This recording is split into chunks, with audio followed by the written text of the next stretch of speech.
Olá, amigos da TV TRE. Estamos iniciando mais um programa TRE Democracia. E no programa de hoje, teremos a honra de receber a analista judiciária do Tribunal Regional Eleitoral, Elke Breide Petersen, que acabou de lançar um livro sobre a lei da ficha limpa, sobre o qual também iremos debater. Tudo bem, Elke? Tudo bem, Jaime. Tudo bem, espectadores da TV TRE. É muito bom estar aqui nessa entrevista. Elke, o prazer é nosso de estar recebendo você aqui. O que é que te motivou a escrever um livro sobre a lei da ficha limpa? Eu tenho atuado no campo da educação. E eu acredito que toda transformação sociopolítica de qualquer lugar do mundo, não só do Brasil, ela vem através da educação.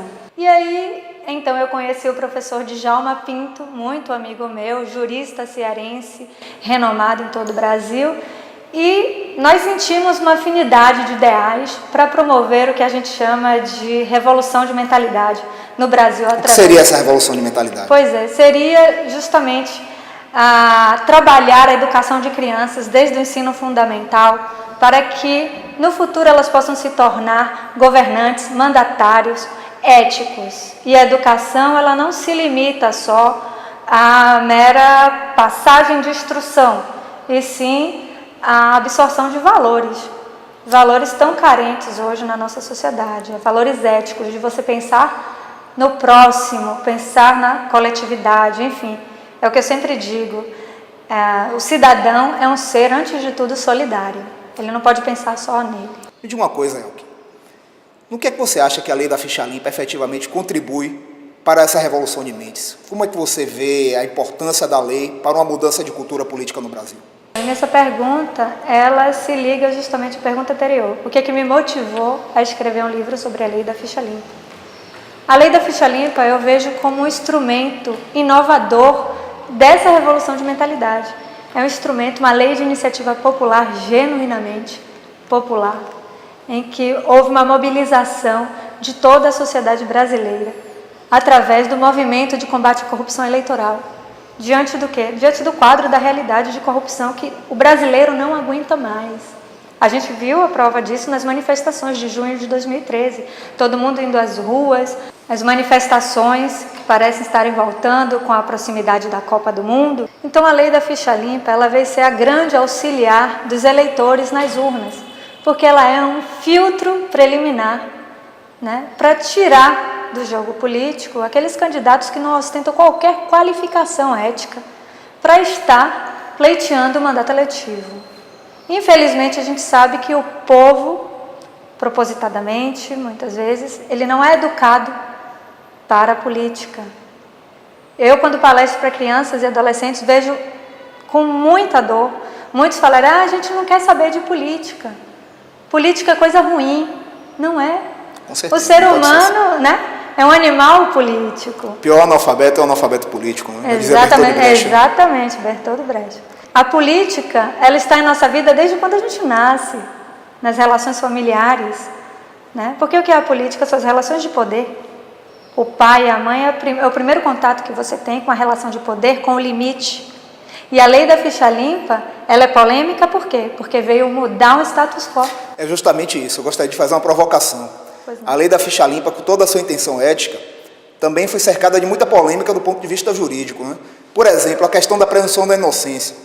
Você acha que a lei da ficha limpa viola o princípio da presunção da inocência, que é previsto na Constituição de 88, uma vez que permite que pessoas que ainda não têm uma decisão definitiva pela prática de um crime venham a ser impedidas de concorrer? Qual é a sua opinião sobre isso? Jaime, eu sou penalista, né?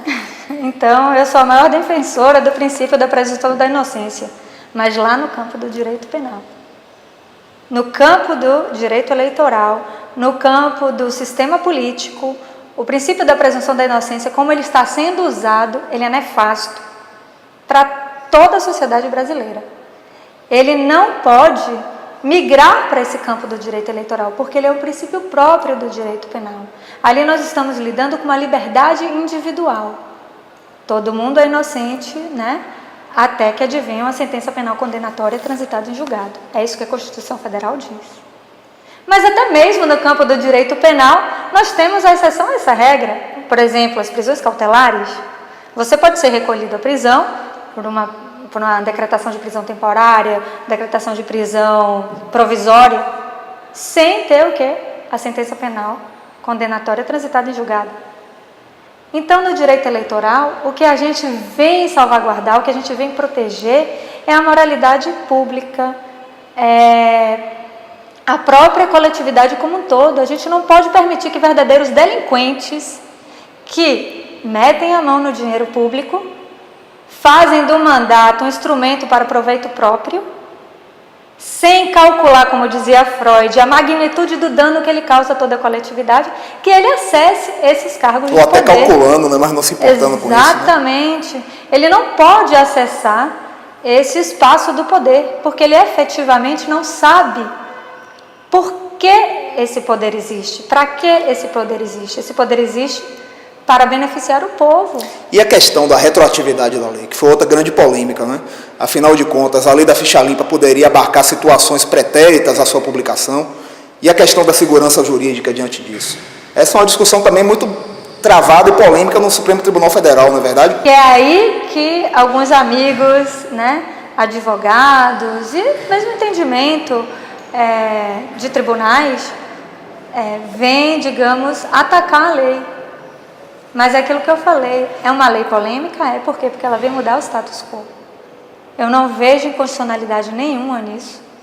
O ministro Fux muito bem ressaltou no voto dele à época das ações diretas de inconstitucionalidade e da ação declaratória de constitucionalidade sobre essa questão. Ele diz que ninguém tem direito adquirido sobre um regime jurídico. Foi o mesmo pensamento que se usou anos atrás no julgamento para a questão da previdenciária, né?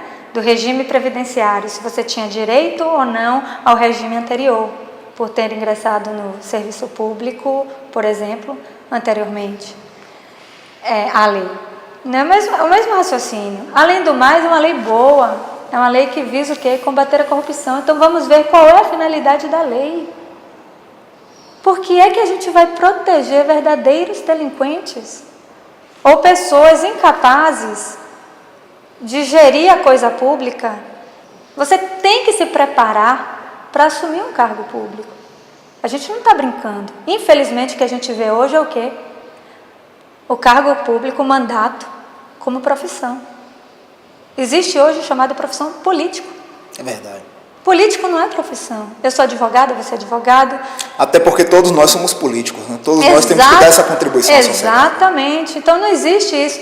A política não é profissão, é ato de devoção.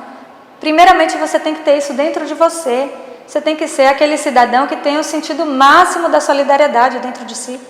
Porque você vai doar grande parte do seu tempo que você poderia estar com sua família, produzindo até intelectualmente, estudando, fazendo ou apenas jogando bola, você está lá, se dedicando à comunidade, se dedicando aos problemas das pessoas que estão sofrendo e que precisam ter o mínimo de felicidade garantido. E estudos demonstram que a felicidade, o mínimo de felicidade é garantido quando as pessoas já têm também salvaguardados o quê? Educação, saúde, saneamento básico, segurança pública.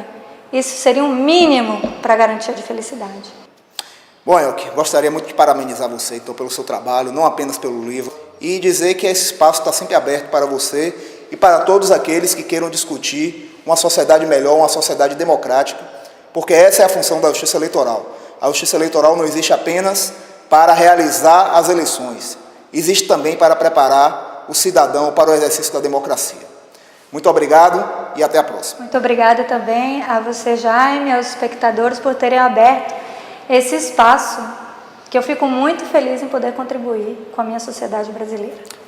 Gostaríamos de agradecer também ao Palacete das Artes, aqui na Graça, na nossa cidade de Salvador, esse espaço maravilhoso e que está aberto à comunidade soteropolitana, um centro de cultura que realmente vale a pena ser visitado. TRE Democracia volta numa outra oportunidade e um grande abraço para todos os amigos espectadores.